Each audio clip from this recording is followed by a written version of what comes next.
La première ministre japonaise s'installe dans une résidence officielle réputée pour être hantée.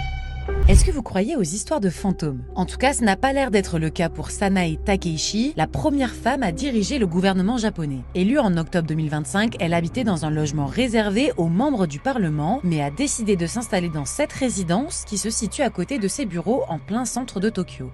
Sanae Takeishi avait été critiquée début décembre pour avoir mis 35 minutes à rejoindre son bureau après un fort séisme qui a secoué le pays. Cette résidence est bien connue des Japonais. Inaugurée en 1929, elle a été le théâtre de 2 tentatives de coup d'État dans les années 1930, au cours desquelles plusieurs hauts responsables, dont un premier ministre, avaient été assassinés par des officiers. Et depuis, légendes urbaines et médias rapportent que leurs fantômes ont été aperçus en train de rôder dans les couloirs. En tout cas, les 2 prédécesseurs de Sanae Takeishi n'ont jamais rien signalé de surnaturel.